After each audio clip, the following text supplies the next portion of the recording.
It's time to hit the charts. It's S&D 500.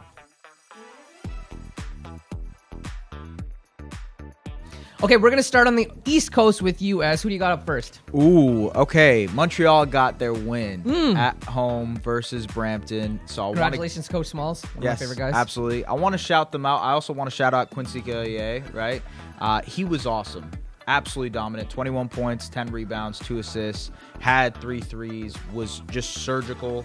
And this is exactly what I expected he'd bring to Brampton, or to Montreal. It was exactly what I thought he would bring. It was a veteran toughness, being able to rebound, being able to score on all 3 levels. And I don't know, man. I'm kind of in on this Montreal team in general and what Quincy brings to them. Kind of interested to see how this season goes for them. And a big shout out to Alain Louis, who had 10 assists in that game, right? Absolutely. I think Montreal's going to really lean on him to steer the ship and captain that offense as well. Yep. I'm going to go to the West. Tyrese Samuel, 36 and 12 versus Sask. He cooked. 17 from 20 from the field, 3 steals. You know, we talked about a lot of big voids to fill with Nick Ward and, you know, former MVP Tajay Moore not on the team as well. And he stepped up in a big way. Yeah, he did. Vancouver looks awesome. They look incredible. Not even surprised whatsoever. Samuel is a nice addition to what they do, especially with him and Mitch Creek, just the size that they bring. Yeah, fun team. Now, we got a couple of missing pieces in Niagara, but somebody stepped up big. Yeah, and I think he's going to continue to step up big. We were talking about this off air a little bit. He's like, where is the ball going to go in Niagara with all of these nice players? Kimball McKenzie, former Nighthawk. Yes, former Nighthawk.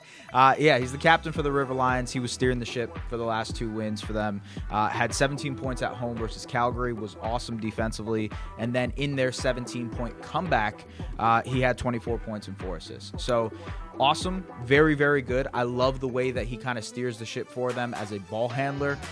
He is such a grown-up in the room also. Anytime you get a chance to talk to him, it feels like you're talking to a coach. It's because he is a coach. And he knows how to be that type of player on the court, too. So, Kimball McKenzie, want to shout him out. Yeah, and Coach Vic Rasso needed him in that last game, right? They were down as much as 16, 17 in that game, going down. And I don't think they had a lead in that game at any point. Until and then the end. Somehow pulled it off. Yep. And Ottawa just came that much closer to winning that game. For me, sticking to the West, I got Greg Brown III, 23 points, 6 rebounds, and 5 blocks. That's huge, right? Because then he had 4 blocks in the previous game. And I'm going to go on a limb and said maybe early Defensive Player of the Year candidate. He is like one of the longest athletes I've seen. He's just a ridiculous athlete. He's jump out the gym type. In that Niagara game, he was just jumping everywhere, right? And that's why you see the block shots. He's just so long, right, that he can grab rebounds that nobody else can try and grab.